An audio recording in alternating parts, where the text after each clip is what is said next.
¿Qué tal? ¿Cómo estáis? Pues este es un vídeo un poco improvisado de psicología de los grupos en el que os voy a explicar más o menos lo que os habría explicado hoy en clase y no ha sido posible por lo que ya sabéis.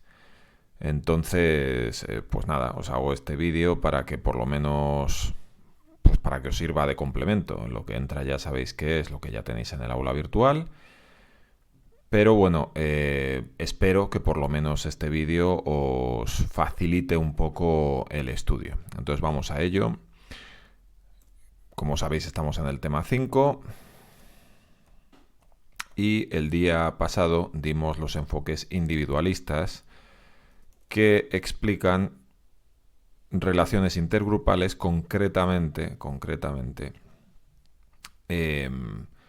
por relaciones conflictivas entre grupos. Entonces, primero habíamos visto la teoría de la frustración-agresión o del chivo expiatorio. Luego habíamos visto la teoría de la personalidad autoritaria y luego la teoría del aprendizaje social. Y lo que os dije el otro día, pues es, bueno, pues es lo que ya sabéis, que os he dicho siempre de los enfoques individualistas. No es que estén mal, no pasa nada con ellos, especialmente problemático, sencillamente que son individualistas. Entonces, claro, si vamos a explicar la relación entre dos grupos desde un punto de vista individualista, pues es porque estamos asumiendo que los grupos no existen y que solo existen los individuos, y que los grupos pues son un agregado de individuos o son categorías o cosas así. Claro, ¿de dónde han surgido estos enfoques individualistas? Pues obviamente en Estados Unidos, en el mundo anglosajón. ¿Por qué? Pues por lo que ya sabéis. Esto lo vimos en el tema 1.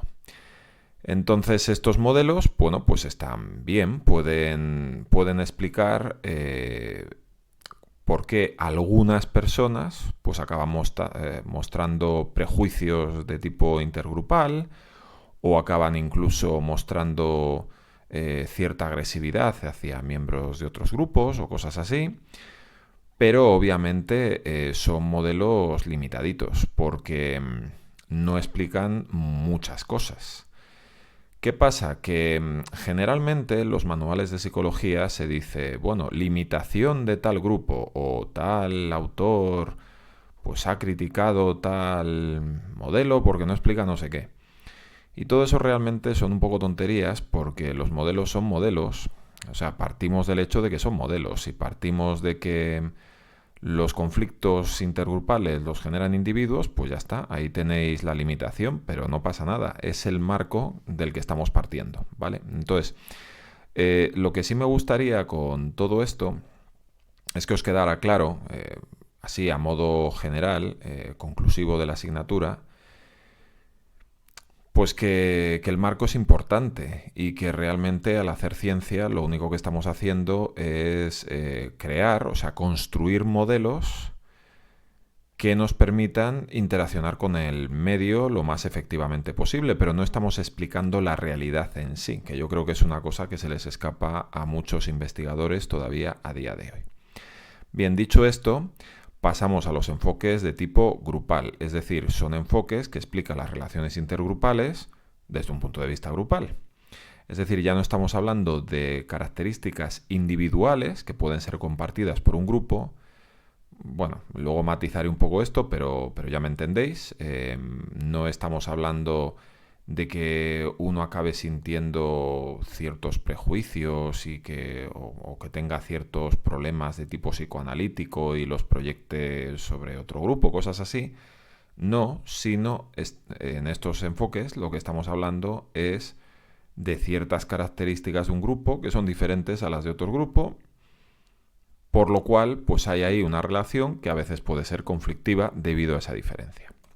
Entonces, en primer lugar, hablamos de la teoría realista de conflicto, que voy a decirla pues muy por encima porque esto sí lo expliqué el último día. Y básicamente esta teoría lo que hace es poner lo material por encima de la mesa. Es decir, si dos grupos tienen objetivos sobre ciertos recursos que son limitados y por lo tanto pues pues es imposible que los dos equipos, que los dos grupos ganen, pues va a haber un conflicto. Ejemplo, pues el tema de la lucha por la tierra.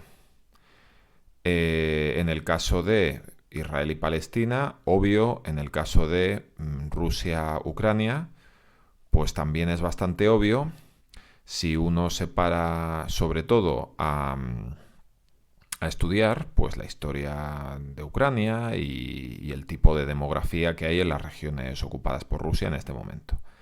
Quiero decir, no es una cosa extraña que haya ocurrido de la nada, sino que realmente hay una explicación de por qué ese conflicto está ocurriendo. Como digo, exactamente igual, ya me entendéis, desde este punto de vista, que el conflicto entre Israel y Palestina.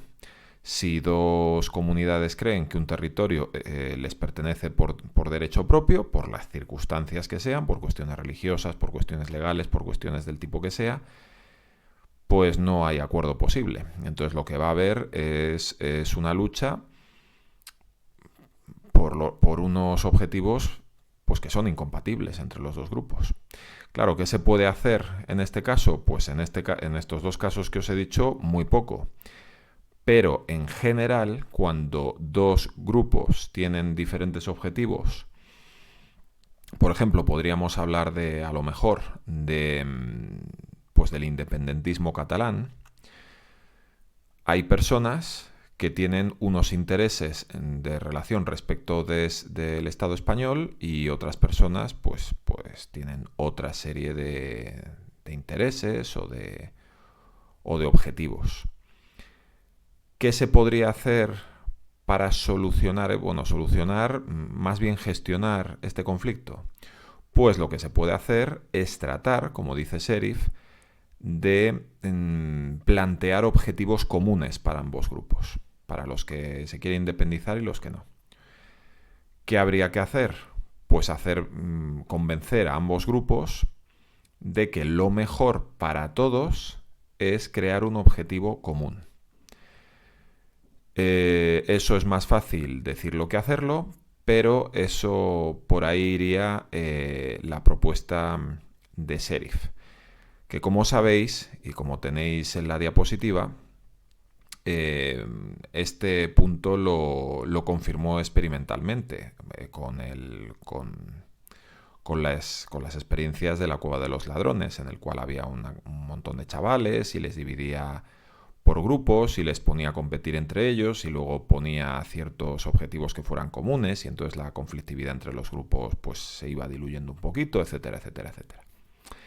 Lo importante de este enfoque es que es un enfoque centrado en eso, en la incompatibilidad, en que la incompatibilidad en los objetivos de dos grupos pues es lo que crea o lo que facilita la emergencia del conflicto entre los dos grupos.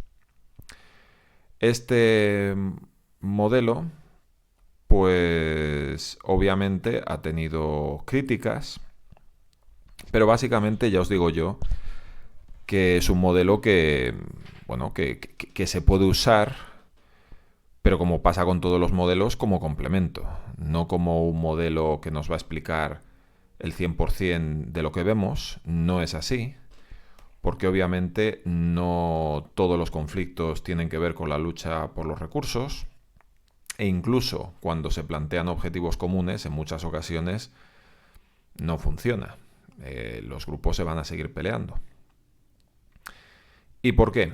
¿Cuál es el problema de este modelo? Problema entre comillas, no es un problema, sencillamente es, como siempre, que su enfoque es pues un enfoque, pues con un sesgo o con una limitación de entrada, pero es que es lo normal. Este modelo se centra en lo objetivo, es decir, en lo que no pertenece al ámbito de la subjetividad. Por ejemplo, si hablamos de un territorio que ambos grupos quieren, pues ese territorio es algo que es objetivo y la lucha por ese territorio es algo objetivo. No es una percepción que tenga la gente, que pues yo que sé, que los israelitas ocupen este espacio o los palestinos pues luchen de esta manera. Eso no es subjetivo, eso es objetivo. Hay una lucha, por eso se llama teoría realista, objetiva. ¿Qué pasa? Que los conflictos no son 100% objetivos, como prácticamente nada en la conducta humana es 100% objetiva. Se ha visto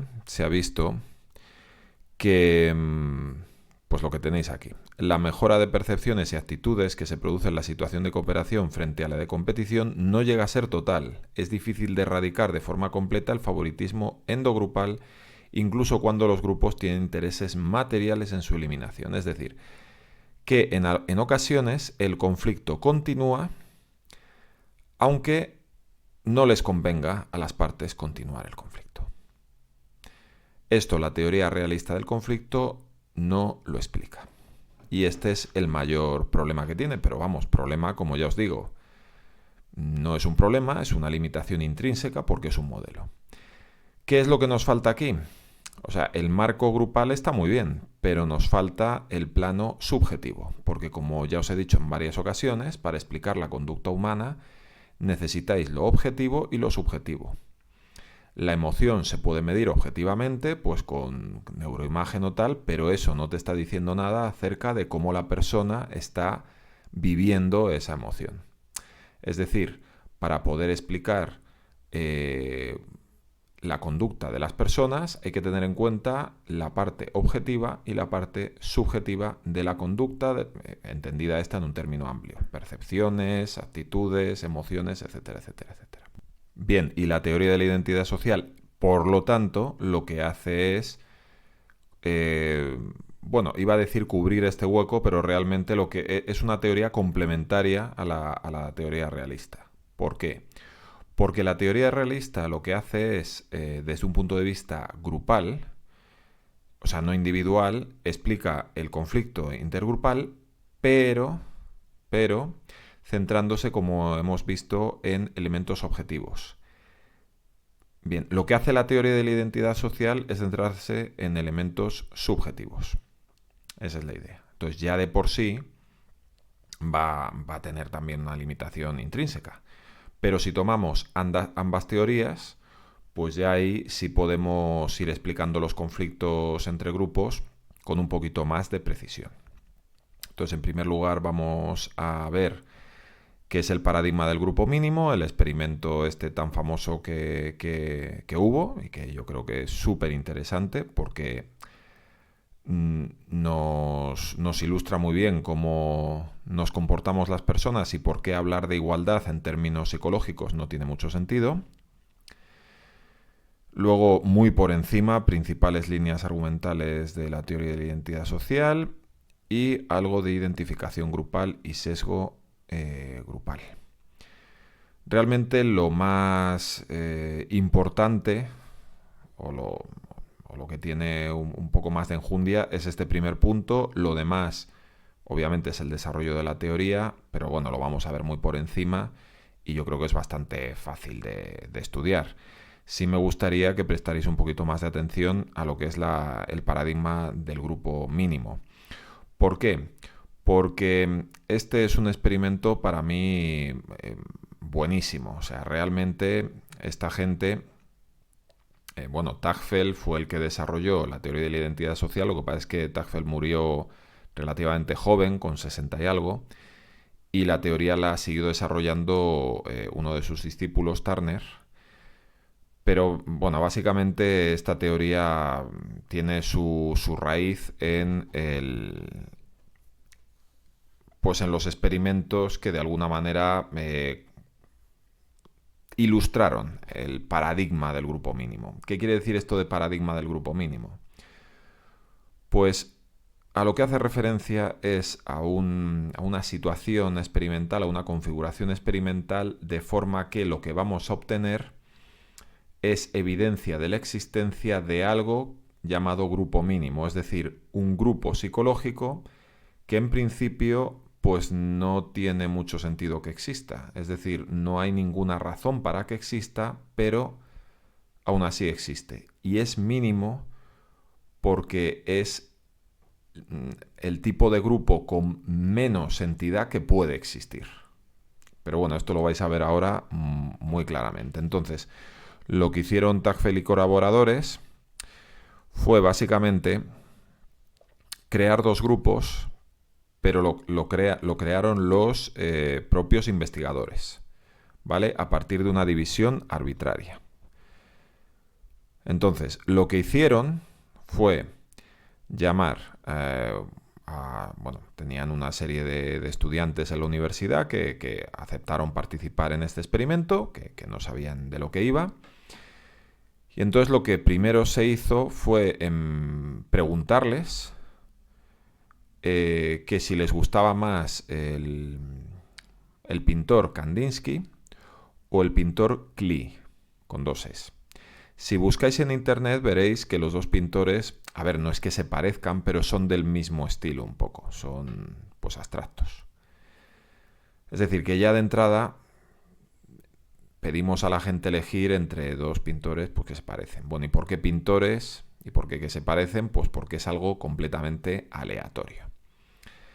Bien, y a partir de... Bueno, y entonces se reciben las respuestas de los participantes, pues a mí me gusta más Klee, a mí me gusta más Kandinsky, tal, lo que sea.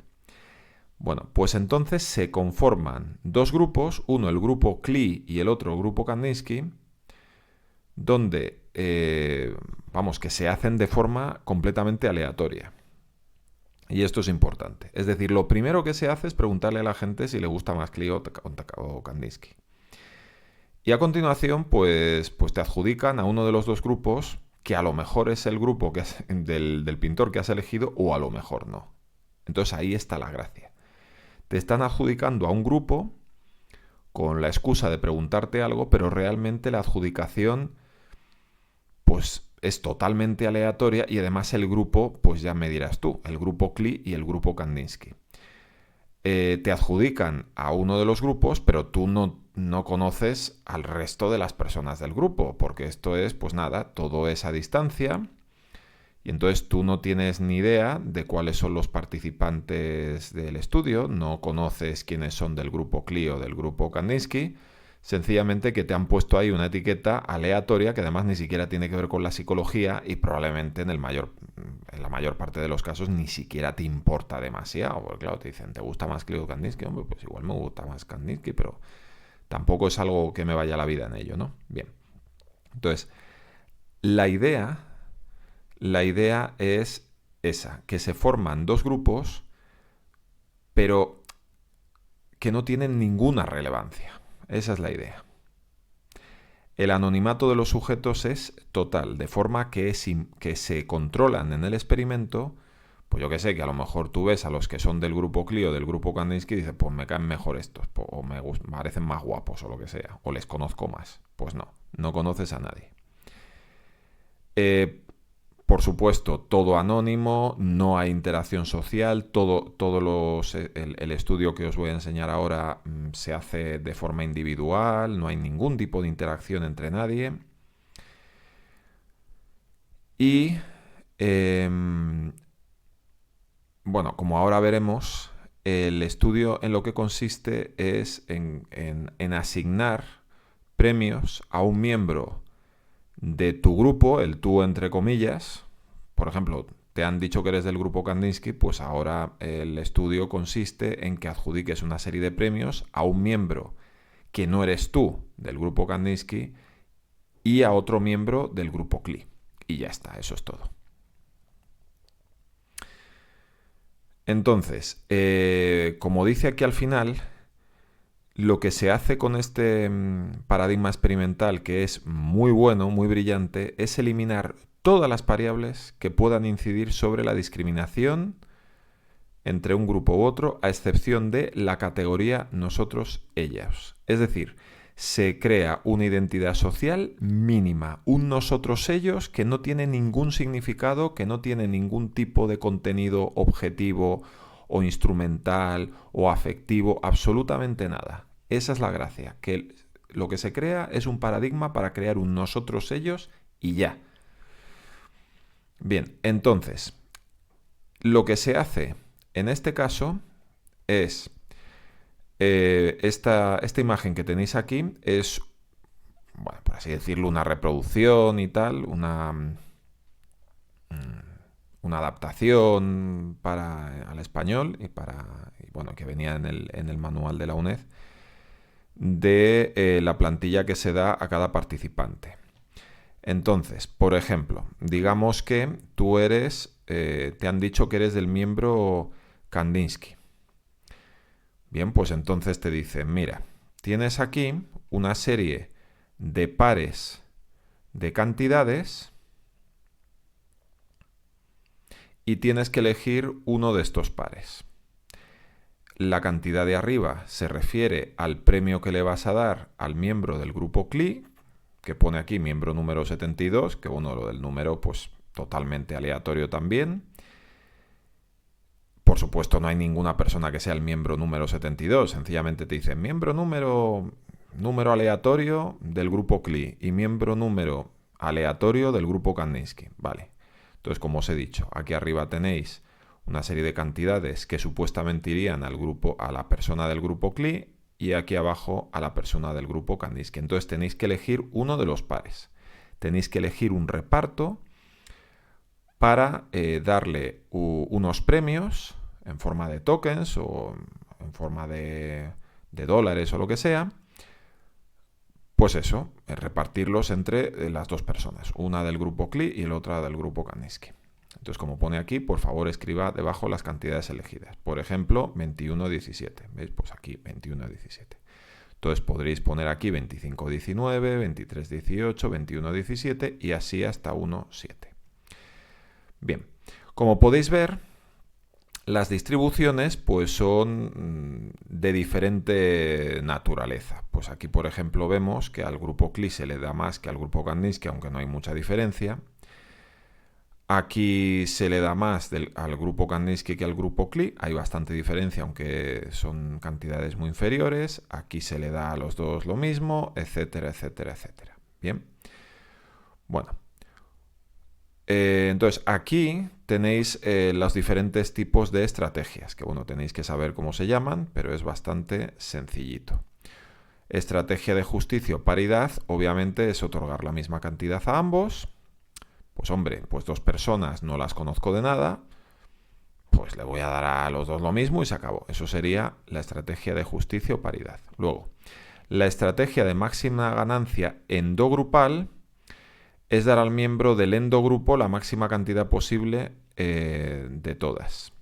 Suponiendo, en este caso, para que veáis los ejemplos que os estoy poniendo, que la persona, o sea, el participante, es del grupo Kandinsky. Entonces, si la persona lo que quiere es que darle al de su grupo la máxima remuneración posible, pues elegiría el 25,19. Le daría al del grupo CLI 25, yo qué sé, euros o lo que fuera, y al del grupo Kandinsky, que es su grupo, 19. Esto es si lo que quiere es conseguir la máxima ganancia endogrupal. Luego estaría la diferencia máxima a favor del endogrupo. Es decir, no, yo no quiero que mi grupo gane más, yo quiero que mi grupo gane más respecto del otro. Entonces aquí al otro le das prácticamente nada y a tu grupo le das 7, que es muchísimo menos que 19, pero comparativamente es mucho más que el del grupo CLI. Eso sería la diferencia máxima a favor del endogrupo. Y luego estaría la máxima ganancia conjunta, que es básicamente, bueno, pues a mí me da igual, entonces le voy a dar lo máximo en general a todo el mundo, ¿no? Lo máximo que se pueda y ya está. Que sería, de nuevo, el 19,25. Y para terminar, pues por si acaso dices, pues a mí no me gusta, me han adjudicado Kandinsky y yo era del otro grupo, pues no me da la gana, así que yo le voy a dar lo máximo al del otro grupo, etcétera. Bueno, pues estas son las diferentes estrategias.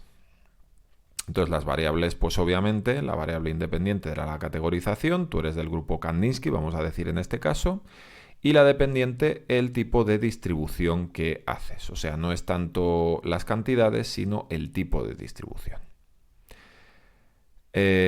¿Por qué? Pues porque generalmente si tú a una persona le das a elegir esto, pues no tiene mucho sentido, por ejemplo, que elija el 3-8, si lo piensa un poco. ¿Por qué? Pues porque el 3-8 no representa ningún tipo de estrategia en sí. Obviamente a nivel estadístico va a ocurrir, pero si una persona lo que quiere es dar el máximo, pues dará el máximo. No va a dar 23-18, dará 25-19. Si una persona quiere ser justa y paritaria, pues dará el 13-13, no va a dar el 11-12, etcétera.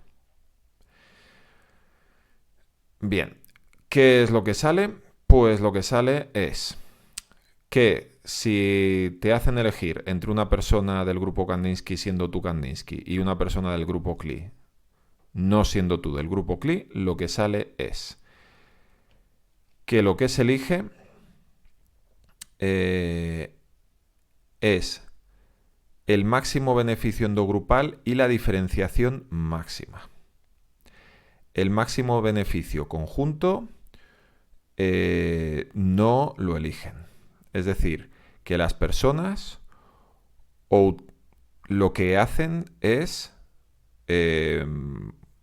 aunque no les, que esta es la cosa interesante, aunque les da igual, realmente a ti te da igual darle más recursos a uno que a otro, si a ti te da exactamente igual, tú no tienes nada que ver con eso, y a ti ya te han dicho que a ti no te va a corresponder nada, bien, pues aunque te da igual y aunque los grupos no tienen ningún tipo de entidad significativa para ti, aún así tú tratas de favorecer tu grupo. Eso es lo que se ve. Entonces, en las situaciones experimentales en las que las personas sujetas de reparto forman parte del mismo grupo, la elección más utilizada es la justicia. Entonces, lo que se intenta es, como podéis ver aquí, bueno, tenemos tres líneas en esta gráfica. Tenemos la línea negra, la línea gris y la línea roja. La línea negra y la línea gris son los casos, las condiciones experimentales en las que dices 2 personas del grupo Klee o 2 personas del grupo Kandinsky.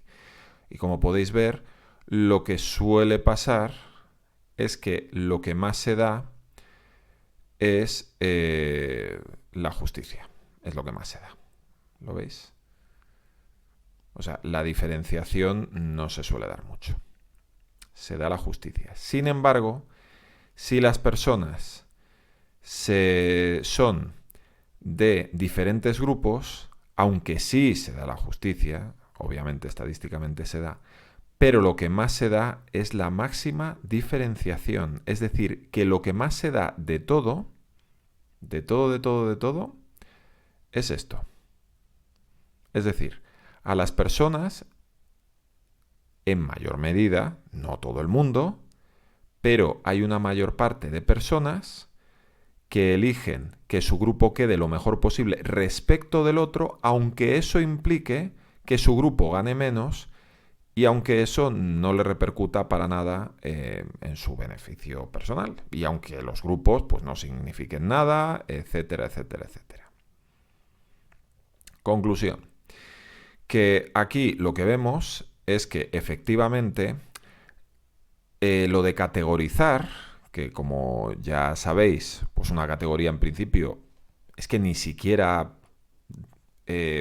funciona generalmente como un grupo, pero en el grupo mínimo, por algún motivo, las personas, no todas, pero hay personas que se sienten como de esa categoría. Una categoría a la que le han adjudicado otros. O sea, que ni siquiera es que esa persona se sienta de esa categoría, pues yo qué sé, pues por una cuestión de preferencia personal o por una cuestión, yo qué sé, cultural. No. Sencillamente te adjudican una categoría y tú, en cierta medida, tú ya a partir de ahí interpretas la realidad. Entonces lo que se hace es utilizar categorías para ordenar, simplificar y comprender mejor la realidad social. Una de estas categorías, nosotros sello, resulta ser clave para el sentido de identidad social que tienen las personas y que está determinado por su pertenencia a distintos grupos. Bien, ojito, lo de la máxima diferenciación es la mayoría, pero no es todo el mundo. ¿Sí? O sea, incluso hay gente que utilizó diferenciación, no la máxima, pero también hubo gente que utilizó justicia. La gente que utilizó justicia, pues lo que sugiere su elección es que no se sentían tan identificados con la categoría. O sea que estos modelos, ojo, que no nos cuentan el 100% de toda la película, pero sí nos explican por qué ocurren ciertas cosas que ocurren. Obviamente hay gente que en principio no está interesada en formar parte de ningún grupo, pero eso es una cosa que en general o por defecto sí vemos en los seres humanos, esa es la idea. Entonces, como las personas prefieren tener un autoconcepto positivo en vez de negativo, pues lo que hacen es querer pertenecer a grupos socialmente valorados. Por ejemplo, hay muchísimos más hinchas del Madrid y del Barça que, yo qué sé, pues que del Tenerife. Lo digo porque yo era del Tenerife cuando estaba en primera división, ahora está en segunda y regular. Y claro, cuando estaba en primera y jugó la Recopa de Europa una vez, pues tenía pues más abonados que ahora. ¿Y por qué la mayor parte de la gente dice que es del Madrid o del Barça? Pues creo que no hace falta decir por qué, ¿no? ¿Qué es lo que ocurre cuando tú no eliges el grupo o la categoría a la que perteneces, sino que te lo adjudican, tú eres tal? Pues entonces, si puedes, lo que vas a hacer es tratar de poner a tu grupo por encima del otro. Esa es la idea. Y esto tiene que ver con lo que se obtiene en el paradigma del grupo mínimo. Dado que esta valoración no es en términos absolutos, sino relativos, las personas establecen comparaciones. Por eso las personas mayormente no usan darle lo máximo posible a tu grupo si eso implica darle más todavía al otro grupo. No. Lo que la gente hace es hacer un reparto de forma que tu grupo quede bastante por encima del otro. Es decir, que es una comparación. Las valoraciones se hacen en términos comparativos. Bien.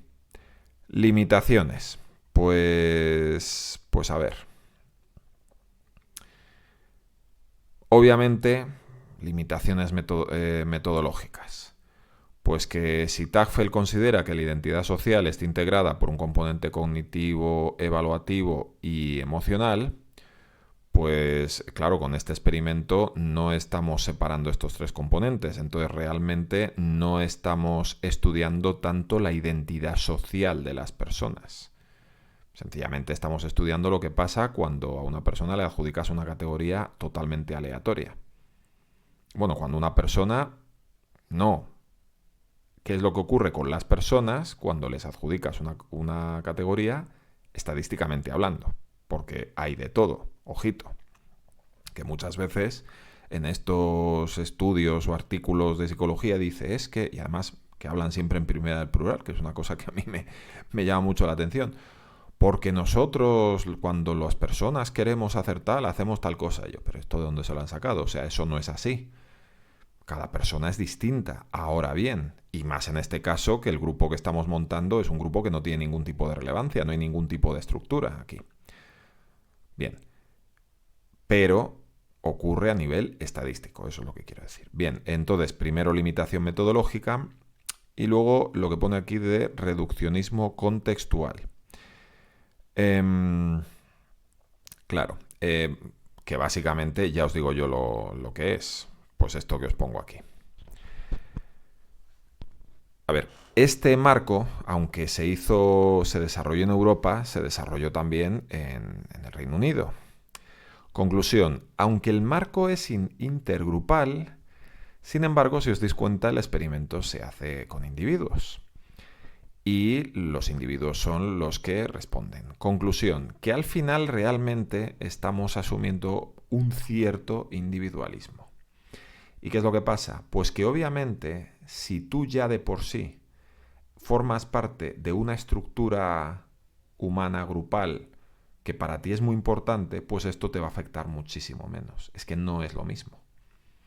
Ejemplo, si tú eres una persona muy religiosa y que a lo mejor, pues vamos a ver, si eres un Amis, una persona Amis que vive allí en, pues yo qué sé, en su granja o lo que sea, y eres de la familia tal, y tienes unos roles, pues si eres hombre, mujer o lo que sea, pues a lo mejor, ciertas categorías sociales a ti te van a resbalar bastante, porque tu identidad social ya está cubierta. Tú ya tienes una identidad de grupo que es lo que de alguna manera funciona en primer lugar y es lo más importante. O sea, las personas que no tienen grupo, por así decirlo, son las que más se suelen sentir identificadas con categorías un poco neblinosas.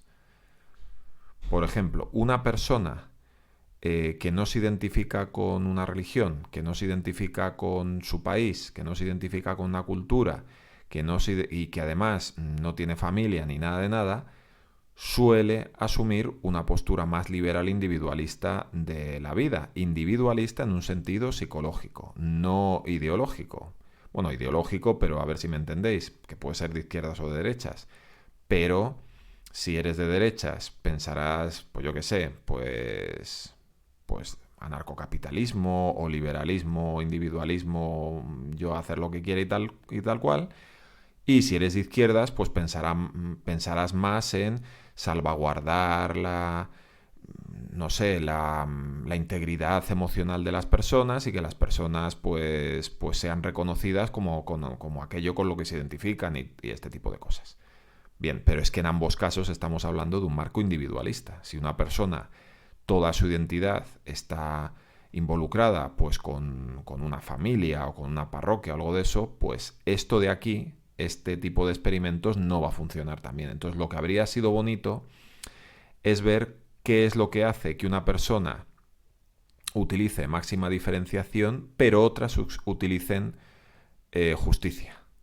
Habría sido chulo ver cuáles son las diferencias individuales entre personas que utilizan justicia y personas que utilizan máxima diferenciación, porque a mí me parece que probablemente a lo mejor las personas, vamos, no lo sé, esto fue hace décadas, pero a lo mejor las personas que utilizan máxima justicia sencillamente porque esta categorización no les afecta tanto, porque ellos ya tienen ese marco grupal o identitario social cubierto, ¿no? Y es lo que pongo aquí, marco anglosajón y muestras WEAR. WEAR es raro en inglés y además es el acrónimo de occidental, educado, industrializado, rico y democrático, que son sociedades básicamente anglosajonas, liberales, y ya está. O sea, no hace falta que seas muy rico y democrático. Si te has criado en esos ambientes, sí es verdad que en los ámbitos rurales en Estados Unidos no están así, pero sí, o sea, si vas a las universidades de Estados Unidos, universidades liberales y tal, pues efectivamente esto sí funciona, sí se cumple más. Pero a lo mejor si te vas a Suazilandia, no. Esa es la idea. Bien, entonces, ¿qué es lo que pasa cuando no estás en esta situación de que puedes repartir premios como te dé la gana, sino que de alguna manera la situación de comparación intergrupal pues te viene dada? Y te viene dada y la comparación del endogrupo con el exogrupo resulta negativa. Pues por ejemplo, tú eres de los que sacan menos notas en clase, o tú eres de los pues de clase baja y comparativamente a gente que conoces que gana mucho dinero, yo qué sé, ese tipo de cosas. Entonces, cuando la comparación del endogrupo con el exogrupo resulta negativa, los miembros del endogrupo, estos que les ha salido negativo, por así decirlo, siguen estrategias para mejorar su identidad que dependerán de 3 factores: permeabilidad y estabilidad de las fronteras del grupo y la legitimidad de las diferencias intergrupales.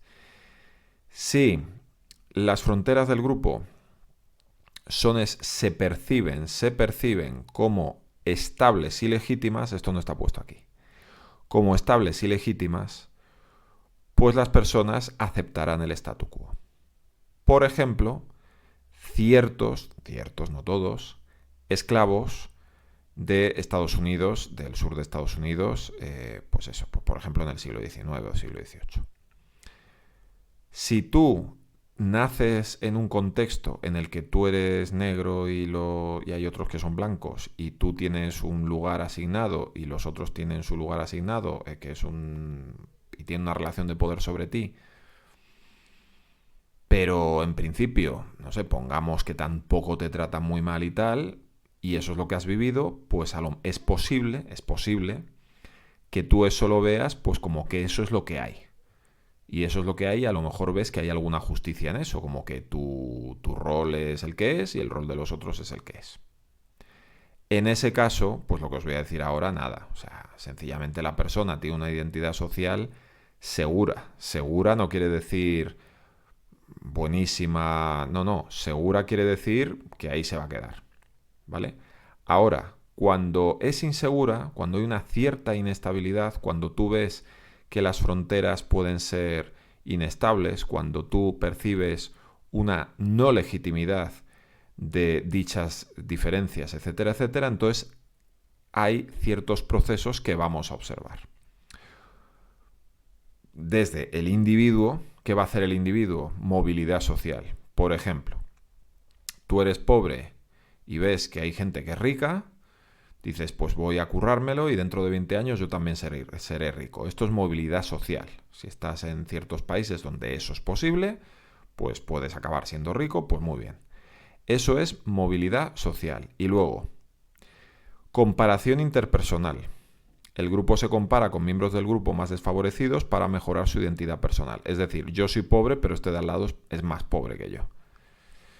No, yo esto me lo he encontrado muchas veces de personas que sienten una cierta envidia hacia personas que tienen mucho dinero y lo que hacen, sin embargo, no es tanto expresar eso, sino meterse con el vecino que intenta salir adelante diciendo, no sé si os ha pasado, yo sí, a mí sí me ha pasado, que haya ciertas personas que digan, buah, este se cree que es rico, este es tonto, este no va a llegar a nada, etcétera, etcétera, etcétera. Eso sería comparación interpersonal.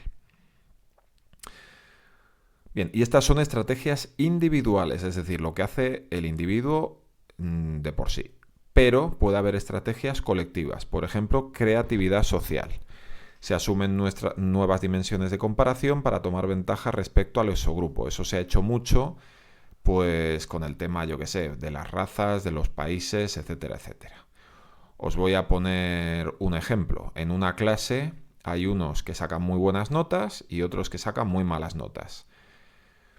¿Qué pueden hacer los que sacan malas notas? Y a veces a nivel grupal. Pues meterse con los que sacan buenas notas y llamarles, pues yo que sé, raritos o cuatro ojos o lo que sea. ¿Vale? Otra opción sería, a lo mejor, pues si estamos hablando de comparaciones entre países, pues decir, vale, en mi país, yo qué sé, pues uno que oí una vez hablar de la diferencia entre España y Suiza, ¿no? Pues sí, Suiza tendrán dinero, pero nunca han creado nada. Lo único que han creado es el reloj de Cuco. Y sin embargo, España, pues nada, pues que si la literatura universal, que si el arte, que bla, bla, bla. Bueno, pues obviamente eso es una estrategia de creatividad social. Porque, bueno, porque lo que se está haciendo es asumir nuevas dimensiones de comparación, que es pues lo que os acabo de decir. Bien, segunda estrategia colectiva, redefinición de los atributos. Se transforma el valor de los atributos negativos y se cambian por otros positivos. Pues por ejemplo, si a tu grupo los tachan de X cosa, pues tú puedes tomar ese insulto y asumirlo pues como una medalla personal. Pues a mí estos me llaman facha o estos me llaman rojo o lo que sea. Bueno, pues es que yo soy facha, es que yo soy rojo, jajaja, yo no soy como ellos, bla, bla, bla. Ese tipo de cosas. O, por ejemplo, lo de la arruga es bella y cosas así. No sé si me entendéis. Pues sí, yo estaré sí, yo tengo el pelo blanco y me han salido un montón de arrugas, no estoy como cuando era joven, pero es que los jóvenes, pues claro, no son tan interesantes, ¿no? Pues yo tengo aquí unas arruguitas y tengo el pelo canoso, eso me hace más interesante. A nosotros los canosos somos más interesantes que los jóvenes porque realmente tener el pelo canoso es algo guay, ¿no? Eso sería redefinición. Y competición social, pues me parece que no hace falta decir mucho. Competición directa con el exogrupo a través de acciones colectivas.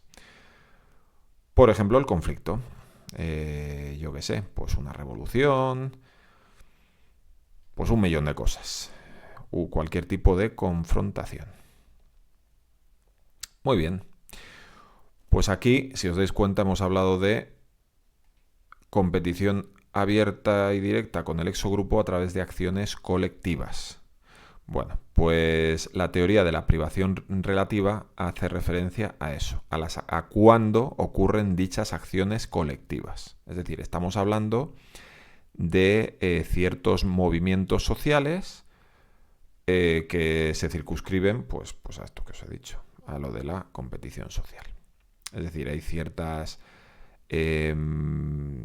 fronteras entre el endogrupo y el exogrupo que no nos interesan, no nos parecen que sean legítimas y además nos parece que son inestables. Entonces vamos a tratar de solucionar eso. Vamos a tratar de llevar el agua a nuestro molino o conseguir lo que sea, etc. Entonces la teoría de la privación relativa lo que hace, esto viene de la psicología política, y lo que dice es, o estudia en qué circunstancias es más probable que haya, por así decirlo, pues por ejemplo, no sé, movimientos sociales de descontento. Como pone aquí, condiciones que dan probablemente lugar a expresiones de protesta frente al statu quo. Bien, entonces, ¿qué es la privación relativa? Es la percepción de discrepancia negativa entre estado actual, capacidades y lo que se espera, al que se espera que se tiene derecho, expectativas. Es decir, podríamos estar así de bien, pero estamos muy por debajo de cómo podríamos estar. Bueno, pues hay alguien que nos está fastidiando aquí, hay alguien que es culpable, pues yo qué sé. Pues el sistema, o tal partido político, o tales leyes, etcétera, etcétera, etcétera. Entonces, ¿qué puede pasar? Pues que las expectativas se mantengan constantes, pero las capacidades disminuyan. Que las capacidades se mantengan constantes y las expectativas aumenten. Y que las expectativas y capacidades aumenten, pero estas no son suficientes para satisfacer el aumento de aquellas. Entonces, las expectativas, estas de aquí, lo que os he dicho de expectativas, se derivan de dos tipos de comparaciones. Comparación con el pasado reciente y con otros grupos. Con el pasado reciente es lo que se llama la hipótesis en curva de J. Es decir, la insatisfacción no es... Quiero decir, lo interesante de esta teoría es que explica por qué en lugares donde hay más riqueza, pues la gente se cabree más que en lugares donde la gente viva peor, por ejemplo. De hecho, esta teoría se ha tratado de utilizar para explicar movimientos secesionistas. Y movimientos secesionistas que, como podréis ver en general, aquí estamos un poco en lo de la teoría realista del conflicto, pero obviamente hay que tener en cuenta también pues, el tema de las identidades históricas y todo esto. Pero, por ejemplo, en España, donde hay más independentismo, pues en las dos regiones que históricamente han sido más ricas. Lo cual... pues bueno, tiene sentido si estamos hablando de privación relativa, porque obviamente esas regiones piensan que podrían estar mucho mejor, que tienen unas capacidades que dan para mucho más. Sin embargo, Andalucía, que tiene una historia, alguien dirá, bueno, pero no tiene lengua propia. Sí, eso es una cosa importante a tener en cuenta, pero el País Vasco vamos, al inicio de la democracia, la lengua, no había una bueno, esto que voy a decir no es del inicio de la democracia, quiero decir, no había una lengua vasca como si ha habido una lengua catalana con su gramática, en fin, todo su historial, su literatura y todo este tipo de cosas. O sea, el desarrollo de una lengua vasca, lo que es el batúa unificada y tal, es una cosa relativamente reciente y solo en los últimos años está teniendo mucha más... bueno, pues se habla mucho más. Pero bueno, sí, obviamente lo de la historia y lo de la lengua es importante. Pero, por ejemplo, Andalucía y, por ejemplo, Canarias, que también ha tenido movimientos independentistas, tiene unas características culturales, geográficas, etcétera, históricas, muy diferentes al resto de España. Y sin embargo, los movimientos independentistas no han prosperado. Entonces, lo que vienen a decir estas teorías es que no es tanto, pues eso, que tú seas pobre y quieras estar mejor, sino que depende de la diferencia entre lo que tú crees que tienes y lo que te merecerías en función de tus capacidades. Entonces, ¿qué pasa? Que lo que suele ser, lo que dice esta teoría, es que la insatisfacción será más probable después de un periodo en el que los estándares son altos y luego de repente bajan. Entonces, esta expectativa, las expectativas se pueden cambiar, pero no comparándose con otros grupos, sino consigo mismos. Es decir, nosotros estábamos bien, de repente estamos mal, aquí pasa algo. Esa es la idea. Y como siempre, estamos haciendo comparaciones. Lo de estar bien o estar mal no está muy claro lo que es. Hay que estar mejor o estar peor. Esa es la idea. Y también se puede hacer la comparación con otros grupos. Por ejemplo, si en Kosovo, bueno, voy a decir otro ejemplo mejor. Ciertos grupos independentistas catalanes decían, bueno, en Quebec se ha hecho un referéndum de independencia, en Escocia se ha hecho un referéndum de independencia, ¿por qué nosotros no? Esa es la idea. Entonces, los tipos de privación puede ser personal o fraternal, es decir, el sujeto se compara con los restantes miembros, o la persona compara su grupo con otros grupos. Esa es la idea. Entonces tú puedes tener una privación dentro de tu grupo, puedes tener una privación de carácter grupal respecto a otros grupos. Muy bien, pues con esto terminamos este vídeo.